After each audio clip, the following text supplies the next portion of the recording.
بسم اللہ الرحمن الرحیم۔ پروگرام پریس کلب کے ساتھ اعجاز ماروی حاضر خدمت ہے۔ ناظرین، آج ہم بات کریں گے ڈرامے کے حوالے سے، اور اس میں ہم اسپیسیفک رہیں گے ڈرامے کے کانٹینٹ کے بارے میں، کہ آج سے ایک یا دو دہائیاں پہلے ہمارا ڈرامہ جو ہے وہ کہاں کھڑا تھا اور آج کہاں پہ کھڑا ہے۔ اس حوالے سے گفتگو کرنے کے لیے ہمارے ساتھ موجود ہیں بہت ہی نامور ڈرامہ رائٹر، شاعر، ادیب، محقق جناب doctor Nasir Baloch. Sir welcome. شکریہ جی۔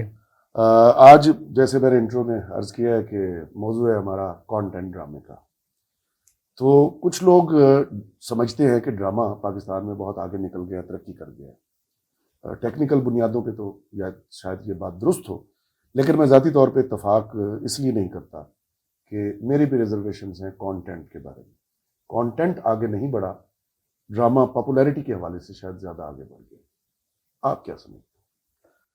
ماروی صاحب، آپ نے ڈرامے کا ذکر کیا ہے تو اسپیسیفک اگر ہم ٹیلی ویژن ڈرامے کی بات کریں، وہ ڈرامہ تو اسٹیج بھی ہے، ریڈیو بھی ہے۔ جی بالکل، ٹی وی ڈرامہ جو ہے اس پہ ہم بات کر رہے ہیں۔ جی تو کانٹینٹ کے حوالے سے یہ ہے کہ ہم لوگ جو یہ ہماری نسل ہے، ہم نے 80 سے شروع کیا تھا لکھنا۔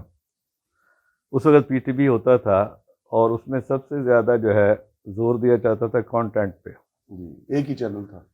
ایک ہی چینل تھا، لیکن ذمہ داری یہ تھی کہ کانٹینٹ آپ کا کیا ہوگا، اس کے عوامل کیا ہیں، اس کے کردار کیا ہوں گے، اس میں جو ہے میسج کیا ہے، مقصد کیا ہے۔ مقصدیت کا ایلیمنٹ جی لازمی پہلے تھا۔ لازمی۔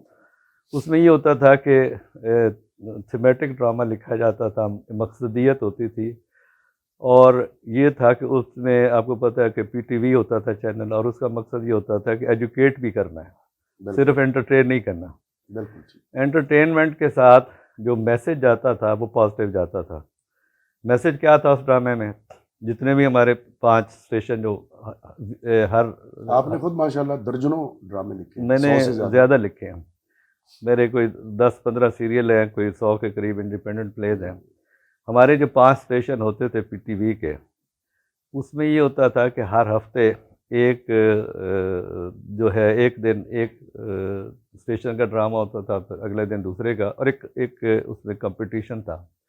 کمپٹیشن کیا تھا کہ اس میں اپنے ایک پاکستانی، ایک جو آپ کا جو ایک مشرقی یا اپنی تہذیب ہے یا اپنا کلچر ہے، چاروں صوبوں کو وہ دکھانا ہے۔ اور اس میں یہ ہوتا تھا کہ پہلے طے کیا جاتا تھا، یعنی ہم سے پوچھا جاتا تھا، ہمیں کہا جاتا تھا کہ آپ ایک آئیڈیا دیں۔ ہم ایک مرکزی خیال دیتے تھے، انڈیپینڈنٹ پلے ہو یا چاہے سیریز ہو یا سیریل ہو، تو اس کے حوالے سے ڈسکشن ہوتی تھی، اور اسی کے حدود میں رہ کے ہم ڈرامہ لکھتے تھے۔ لیکن اس میں رائٹر انڈیپینڈنٹ ہوتا تھا، رائٹر کو 100% جو ہے اختیار ہوتا تھا کہ وہ جس قسم کا اسکرپٹ لکھ رہا ہے اس کے ساتھ اگر ڈسکس کر سکتا ہے تو صرف ڈائریکٹر کرتا تھا، جسے ٹی وی میں پروڈیوسر کہتے ہیں۔ جی، ڈسکشن کے بعد باقاعدہ طور پہ جب اسکرپٹ جو فائنل ہو جاتا تھا تو پھر ریہرسلیں ہوتی تھیں، اس میں ساری کاسٹ بیٹھتی تھی، ڈائریکٹر بھی بیٹھتا تھا، رائٹر بھی بیٹھتا تھا، اور اس میں تلفظ، اس میں جو سچویشن، کردار کی نفسیات، اس میں جو ہے لوکیل کیا ہوگا، انڈور کیا ہوگا، آؤٹ ڈور کیا ہوگا، اور باقاعدہ وہ پوچھتے تھے ایکٹر کہ سر اس میں ہم نے کیا، ہم بتانا کیا چاہ رہے ہیں، یا پوچھنا کیا چاہ رہے ہیں، کروانا کیا چاہ رہے ہیں۔ بالکل ٹھیک ہے، اس کا تلفظ تک پہ بڑا جی، تلفظ تک۔ اچھا، یہ چیز جو تھی یہ ریڈیو سے آئی تھی۔ آپ کو پتہ ہے کہ ہمارا ریڈیو جو ہے وہ بنیادی چیز جو ہے پی ٹی وی کی بنیاد ریڈیو بنا، اور ایک بہت جو ہے تقریباً 80% جو لوگ تھے میں سے ٹرینڈ ہو کے آئے۔ آپ نے ریڈیو پہ بڑا کام کیا ہے، ریڈیو پہ بھی کیا ہے، جی جی، اس سے بڑا فائدہ ہوتا ہے، وہ ایک علیحدہ ٹیکنیک ہے، بالکل، اور ٹیلی ڈرامہ علیحدہ ٹیکنیک ہے۔ موضوعات کے بعد ہمیں آزادی ہوتی تھی کہ ہم نے ان کریکٹرز کو آگے کیسے لے کے جانا ہے، ٹریٹ کیسے کرنا ہے، اس کا اینڈ کیسے کرنا ہے۔ اس میں کمرشلائزیشن کوئی نہیں تھی، اس میں جو ہے کمرشلزم کے علاوہ جسے آپ کہتے ہیں کہ آج کے دور میں جو شو بزنس میں جو بتایا جاتا ہے کہ جی وہ اس میں آپ فیشن دکھا دیں، گاڑیاں دکھا دیں، یہ دکھا دیں، گلیمر کا ایلیمنٹ نہیں ہوتا تھا۔ مثلاً بڑی ایک اپر کلاس دکھا رہے ہیں تو اس میں دکھائیں گے آپ بڑی کوٹھی، بڑی کار۔ اچھا ڈاکٹر صاحب، اس میں ایک بات پہ تو اتفاق ہے کہ جی، گلیمر بھی ایک حد تک ڈرامے کی ایک جان ہے۔ گلیمر کے بغیر آج کل کا ڈرامہ نامکمل سمجھا جاتا ہے. اور دوسرا آپ نے کہا کہ پہلے کوئی نہ کوئی مقصدیت یا سوشل میسج دینا ضروری ہوتا تھا. اب آرگومنٹ جو آج کا ڈرامہ ہے اس کے حق میں یہ دی جاتی ہے، ایک دلیل اس کے حق میں، کہ انٹرٹینمنٹ بذات خود ایک بہت بڑا میسج ہے، اور بے شک آپ انٹرٹیننگ ڈرامہ بھی لکھیں تو اس میں کوئی نہ کوئی میسج ضرور پنہا ہوتا ہے. اس میں خاص طور پہ کنسٹرکٹ کرنے کی مصنوعی طریقے سے ضرورت ہی نہیں ہوتی. نہیں، اس میں دیکھیں نا مہاروی صاحب کہ ڈرامے کا جو کنٹینٹ ہے وہ فیصلہ کرے گا کہ یہ اس میں گلیمر ہے یا نہیں ہے. اپر کلاس اگر دکھا رہے ہیں تو صاف طور اس میں گلیمر بھی آ جائے گا، فیشن بھی ہوں گے، کوٹھیاں بھی ہوں گی، کاریں بھی ہوں گی. اگر آپ ایک جھونپڑی والے کی یا ایک صحرا کے جو ہے قبیلے کی جو ہے کہانی بتا رہے ہیں تو وہ اسی لوکیل کے مطابق اسی طریقے سے کریکٹر جو ہیں وہ ادا کریں گے، اور پتہ چلے کہ ایک ریئل ڈرامہ ہو رہا ہے. یہ نہیں ہے آج کل الٹ کام ہو گیا بلوچ صاحب جی کہ اتنا ڈرائنگ روم میں ڈرامہ داخل ہوا کہ اب جھونپڑی دکھانا، جب کسی ڈرامے میں جھونپڑی اور وہ لوکیل دکھائی جاتی ہے تو وہ اب گلیمر کے ایلیمنٹ کے طور پہ لی جاتی ہے. نہیں، گلیمر کا تو اس میں سوال نہیں ہے نا. اصل میں تو ڈرامہ ہوگا نا ہائی جیک، جیسے باقی جو فنون لطیفہ ہائی جیک ہو گئے ہیں. ہائی جیک اس طریقے سے ہو گئے کہ ملٹائی نیشنل نے اشتہار دیے جب ڈرامہ پروڈیوسر کو، جب پرائیویٹ پروڈکشن شروع ہوئی نا پی ٹی وی کے بعد. اب اس میں تو شروع میں پھر بھی کانٹینٹ ہوتا تھا. اب حال یہ ہے کہ آپ بھی جانتے ہیں، سارے جانتے ہیں کہ اب وہاں رائٹر کراچی میں یہ ساری انڈسٹری چلی گئی ہے، اور اس میں سوائے ایک دو نام چھوڑ کے باقی جتنے بھی خواتین لکھ رہی ہیں، خواتین ڈائجسٹ چل رہا ہے وہاں، خواتین کے ڈرامے ہیں، ساس بہو کا جھگڑے اور نندوں کے. اور آپ کے خیال میں اس کی ادبی حیثیت جو ہے، لٹریری ویلیو نہیں، اس کا ریئل زندگی کے ساتھ کوئی تعلق نہیں. اور اس میں آپ نے ایک ڈرامے میں ایک کنسٹرکٹیو ایک پہلو بتانا ہے، اس کی بجائے ڈسٹرکٹیو ہے کہ ایک سازشیں بتانی ہیں آپ کو. نئی جنریشن جو ہے یہ یعنی نوجوان جو لڑکیاں لڑکے جو سیکھ رہے ہیں کہ کس طریقے سے جو ہے بٹرے کرنا ہے، کس طریقے سے دھوکہ دینا ہے، کس طریقے سے جو ہے دولت والی لڑکی کو پھنسانا ہے. تو یہ سارا جو ہے پہلے لوگ پرانے ڈراموں والے لڑکیوں کو نہیں، اس میں یہ ہوتا تھا کہ ایتھکس کا جو خیال رکھا جاتا. پی ٹی وی ڈرامے میں پتہ کیا ہوتا تھا؟ نہیں، اس میں یہ ہوتا تھا کہ آپ مطلب ہے کہ آپ خود گواہ ہیں، پی ٹی وی سے بھی آپ کا تعلق رہا ہے. اس میں یہ ہوتا تھا کہ لڑکی اور لڑکا اکیلے بیٹھ کے ایک علیحدہ کمرے میں نہیں بیٹھ سکتے اخلاقی طور پہ. بالکل ٹھیک. اب ٹھیک ہے، معاشرہ جو 20-30 سال 40-30 سال آگے چلا گیا، ٹھیک ہے، تھوڑا کلچر تو جو ہے تھوڑا سا اوپن ہوا ہے، لیکن اس کا مطلب یہ نہیں ہے کہ آپ اپنی اخلاقی اقدار، اپنی مذہبی اقدار، اپنی پاکستانی اقدار، مشرقی اقدار وہ پیچھے چھوڑ کے صرف آپ نے دکھانا ہے کہ ڈرامہ جو ہے اس میں گلیمر ہے، اس میں جو ہے میک اپ. آپ ایون جو ہے اب تو اتنا زیادہ کمرشلائز ہے کہ سپانسر کیا جاتا ہے زیورات کو بھی، گاڑیوں کو بھی، لباس کو بھی، سیٹس کو بھی. اور اب خواتین پتہ کیا کرتی ہیں؟ ڈرامہ دیکھ رہی ہوتی ہیں، کہتی ہیں وہ دیکھا وہ فلاں نے کیا ساڑی پہنی ہوئی تھی، اور اسی جو ہے ڈیزائن کی ساڑی بازار سے خریدی جاتی ہے. اس زمانے میں یہ نہیں ہوتا. اچھا مہاروی صاحب، بات میں پہلے کر رہا تھا اخلاقیات کی. اب یہ ہماری مشرقی کی تو مشرقی نہیں، مغربی جو ہے مطلب تہذیب کے بارے میں کہا جاتا ہے بڑی اوپن ہے. تو کیا کسی مغربی جو ہے مطلب تہذیب میں بھی کسی ڈرامے میں یا کسی فلم میں یہ کیا بات جائز ہوگی کہ ایک ساس جو ہے وہ اپنی جو ہے بھانجی کو بیاہ کے لانا چاہتی ہے تو اس کی جو اس کے بیٹے نے پسند کی شادی کی یعنی اپنی بہو کو نکالنے کے لیے وہ ایک جو ہے ایک کرائے پہ لڑکا ہائر کرے گی اور اسے کہے گی کہ تم نے میرے بہو کے کمرے میں جانا ہے اور میں نے جو ہے آپ کو گلٹی ثابت کرنا ہے. میں نے پچھلے دنوں میں ایک ایسا ڈرامہ بھی دیکھا ہے جس میں سسر صاحب جو ہے اپنی بہو کو پٹانے کے چکر میں. نہیں تو یہ کہانی نہیں، یہ اگر ہم پاکستان میں دکھا رہے ہیں تو معاف کیجئے گا کہ یہ تو پھر ہم کسی اور طرف جا رہے ہیں. بالکل آپ ایسا ڈرامہ لکھ سکتے ہیں اگر آپ سوال ہی پیدا نہیں ہوتا. پیمنٹ کی جائے. میں کہتا ہوں آپ 10 کروڑ دے دیں، میں کبھی نہیں کہوں گا کہ نہیں. تم آپ بتائیں کہ باپ اور بیٹی کے ناجائز تعلقات ہو سکتے ہیں، دکھا سکتے ہیں آپ اس طرح کا خدا نہ سسر اور بہو کا کیا تعلق ہوتا ہے؟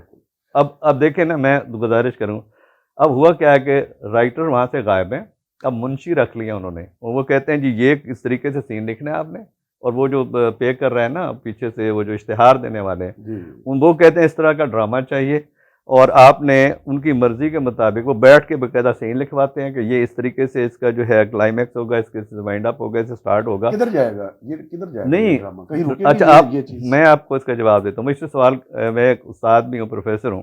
جی مجھ سے اکثر اسٹوڈنٹ سوال کرتے ہیں کہ سر آپ 20-25 سال پہلے تو بڑے ڈرامے لکھتے تھے، اب کیوں نہیں لکھتے؟ میں نے ان سے سوال کیا کہ مسلسل ریٹائرڈ یا تھوڑی عرصہ پہلے جو ہے حسینہ معین جو اللہ وفات کے پا گئی، میں کہ مغفرت حسینہ معین فرمائے لکھ رہی ہیں، اصغر ندیم سید لکھ رہے ہیں، کوئی بھی جو نہیں لکھ رہا، امجد اسلام امجد احمد لکھ نہیں رہے ہیں، رہا، یونس جاوید لکھ رہے ہیں، وہ مجھ سے سینئر تھے. تو انہوں نے کہا کیا وجہ ہے؟ میں نے کہا وجہ یہ کہ اب ڈرامہ نہیں ہو رہا، اب اینٹی ڈرامہ ہو رہا ہے، اب تو معاشرے کو جو ہے بگاڑ میں، اور وہ رائٹر تھے، رائٹر معاف کیجیے گا، رائٹر تو اس میں حصہ نہیں ڈالے گا، تو میں بھی رائٹر ہوں، میں بھی نہیں کبھی نہیں لکھوں گا. نہیں، آپ انہیں ریپلیس کریں، جو برا کانٹینٹ آ رہا ہے جی اگر آپ نہیں لکھیں گے، آپ جیسے لوگ جی اچھے کانٹینٹ سے اس برے کو ریپلیس نہیں کریں گے جی تو کون کنٹریبیوٹ کرنے آئے گا؟ تو کیسے رکے گا؟ وہ جو بازار میں یا مارکیٹ میں چیز بک رہی ہے، میرا سودا کون خریدے گا؟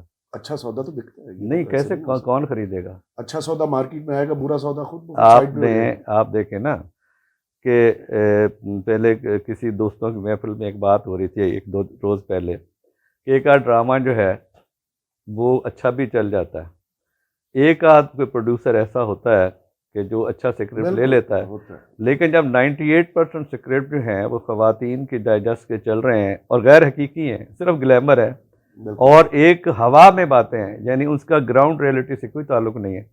ادب جو ہوتا ہے، ڈرامہ جو ہے، یہ ادب کی صنف ہے، بالکل. تو وہ ایک گراؤنڈ ریئلٹی آپ نہیں دکھائیں گے، ہوا میں باتیں دکھاتے رہیں گے، وہ عمر و یار یا وہ جو ہے الف لیلہ کی کہانی ہے، تو آج کل نہیں چل سکتے. اس پہ ڈاکٹر صاحب تجویز دی جا سکتی ہے، اس پہ اسٹرگل بھی کی جا سکتی ہے جی کہ رائٹرز جتنے بھی لیا جائے، جتنے اسکرپٹ لیا جائے ڈرامے کا، جی ان کی ادبی بیک گراؤنڈ ہونا ضروری ہے، ان کا کوئی پس منظر ہو ادبی، تو پھر وہ لکھیں گے تو ظاہر ہے وہ نہیں. literature میری کو جانتا ہے آپ کی اور student میری، ہے. ماروی صاحب معاف کیجیے گا، آپ کی اور میری خواہش تو ہو سکتی ہے اچھا. کہ جی یہ ہونا چاہیے، لیکن پریکٹیکلی جو ہے کون کرے گا؟ وہ تو آپ کی بات ہی نہیں سنیں گے، آپ میں جائیں جی آپ فارغ ہیں، نہیں، آپ کی ضرورت نہیں ہے. آپ کی بات سے میں بالکل اتفاق کرتا ہوں، جی لیکن دوسری طرف آپ کی بات سے جو نتیجہ اخذ ایک کیا جا سکتا ہے جی وہ یہ ہے کہ اس میں کوئی بہتری کی امید اور امکان نہیں ہے. جی اس کی بہتری کی امید یہ ہے کہ آپ کے پاس اور میرے پاس سرمایہ ہو اور ہم جو ہے ایک اچھے کنٹینٹ کے ساتھ ایک ڈرامہ جو ہے بنائیں، اسے پروڈیوس کریں اور ہم اسے کسی ادارے کو جو ہے دکھائیں، اگر انہیں پسند آ جائے تو وہ آگے بات بنے گی. ہم ان کے جو محتاج ہو کے تو یہ باتیں جو ہیں، مطلب ہے یہ جو خواب ہیں یہ ہم پورے نہیں کر سکتے. ڈاکٹر صاحب اتنا کرنے والا مشورہ ہے، یہ نہ کرنی نہیں ہے گلاں نے. میں یہ کہنا چاہتا تھا، مطلب سرمایہ نہ تواڈے کول نہ میرے کول، ڈرامے کے لیے ہم پھر کیا کریں؟ اس کے لیے تو یہ ہے کہ جس طرح ایک پیرلل تھیٹر رہتا تھا نا، کہ ایک کمرشل تھیٹر کے ساتھ پیرلل تھیٹر میں بھی جاتے تو تھے. پیرلل ہم ایک ڈرامہ بنا سکتے ہیں. اچھا. اور اسے سوشل پیرلل ڈرامہ ہم بنا کے تو ہم کسی چینل پہ، ایسے چینل پہ جو اپنی شرائط کے ساتھ ہمیں باؤنڈ کریں گے، ہم وہ نہ کریں. ہم اپنا جو ہے کوئی یوٹیوب کا چینل کا پر کسی اپنی مرضی کا اور ریئل ڈرامہ لے کے آئیں تو وہ لوگ زیادہ دیکھیں گے. اچھا، بات لمبی ہو جائے گی. ویب چینلز جو ہے نا، جی جی ان پہ جو اب ڈرامے آ رہے ہیں، ٹرینڈ یہ بڑا آگے جا رہا ہے، جی اس پہ تو لچر پن اور بےہودگی کی انتہائیں. سر اس کو تو ہم جتنی دیر سے بیٹھے ہیں کنڈیم کر رہے ہیں نا، اس کے مقابلے میں لایا جائے. جی اس کے یوٹیوب پہ اگر اچھا ڈرامہ لے کے آئیں گے تو آپ دنوں میں آپ ویورشپ جو ہے آپ کی ہوگی کہ وہاں یار فلانے جو ہے وہ بڑا اچھا ڈرامہ آ رہا ہے، وہ دیکھیں، کیونکہ نیڈ تو اچھائی کی ہوتی ہے. اب یہ لوگ ایک اور بڑا غلط جو ہے خیال لوگوں میں یہ ہے جی کہ فلم کے بارے میں بھی تھا کہ یہ لوگ چاہتے ہیں، میوزک کے بارے میں لوگ ایسا میوزک چاہتے ہیں، ڈرامے لوگ کبھی نہیں چاہتے. جب بھی ادب یا جب بھی فائن آرٹس میں یا جب بھی جو ہے فنون لطیفہ میں کوئی چیزیں جو لائی جاتی ہیں، ٹرینڈ جو ہیں وہ کریٹر دیتے ہیں، عوام نہیں دیتے. عوام کو تو ایجوکیٹ کیا جا رہا ہوتا ہے. چلیں، اس کا مطلب یہ حل ہے کہ آپ کی طرف سے ایک تجویز آئی ہے سامنے جی کہ ویب کا اب زمانہ ہے، جی ڈرامے بنیں گے، بالکل ٹھیک ہے، تو اس میں ابھی سے خیال رکھا جائے، اچھا کانٹینٹ آیا جائے، جو اچھا آدمی بیک گراؤنڈ. ماروی صاحب یہ تجربہ آپ کر کے دیکھیں، میں 100% میرا ایمان ہے کہ جب آپ جو ہے گراؤنڈ ریئلٹی کا یا جو ڈاؤن دا ارتھ جب ڈرامہ لوگوں کو دکھائیں گے نا ان کی زندگی، تو وہ چینل کا ڈرامہ دیکھنا جو ہے کہ بجائے آپ کا ڈرامہ دیکھیں گے. آج بھی وہ ڈرامے ہٹ ہوتے ہیں. جی بالکل ٹھیک ہے. ڈاکٹر صاحب بہت شکریہ، آپ بہت شکریہ جناب آپ نے بڑا ہمیں بلایا. Most welcome. سے آپ باتیں تشریف ہوئیں. لائے. جی آپ کی باتیں بڑی قیمتی تھی جی اور میں امید کروں گا, توقع کروں گا ناظرین کے ڈرامہ بنانے والے جو ہیں جس انڈسٹری سے جن کا تعلق ہے وہ ڈاکٹر صاحب کی جو انالیسز ہے اس کو مد نظر رکھتے ہوئے پروڈکشنز میں اس بات کا خیال رکھیں کہ کانٹینٹ جو ہے وہ اس رائٹر سے لیا جائے جو لٹریری بیک گراؤنڈ رکھتا ہو, اس کا پس منظر ادبی ہو. اگر ادب سے تعلق نہیں ہے اور ڈائجسٹ کی کہانیاں جو عامیانہ سی ہوتی ہیں اور ان کا حقیقت سے تعلق نہیں ہوتا, اگر وہ اسکرین پہ دیکھنے کو ملیں گی تو یقیناً سماج سدھار کی بجائے ہمارے اخلاق جو ہیں ان پہ برا اثر پڑے گا. تو امید ہے کہ جو ارباب اختیار ہیں ڈرامے کے معاملے میں وہ ان مشوروں کو یا ان گزارشات کو جو بھی کہہ لیجیے مد نظر رکھیں گے تاکہ ہم ڈرامے کے میدان میں بہتری لا سکیں اور ڈرامہ آگے بڑھے اس کا کانٹینٹ. ڈاکٹر ناصر بلوچ صاحب بہت شکریہ, آپ تشریف لائے. بہت شکریہ جناب, Thank you آپ very سے much. باتیں ہوئیں, بہت اچھی باتیں ہیں. اور انشاءاللہ آپ مستقبل میں بھی آپ کو زحمت دیتے رہیں گے, بہت شکریہ جی. تو یہ سلسلہ چلتے رہنا چاہیے. Thank you. ناظرین, اگر آپ کو ہمارا پسند آئے پروگرام تو ہمارا چینل ای باکس سبسکرائب کیجئے گا, بیل آئیکن کا بٹن بھی پریس کیجئے گا, اپنے کمنٹس بھی دینا نہ بھولیے گا اور ہمیں اپنی دعاؤں میں یاد رکھیے گا. اس کے ساتھ ہی اجازت دیجیے, اللہ حافظ. Please subscribe to this channel, eBox.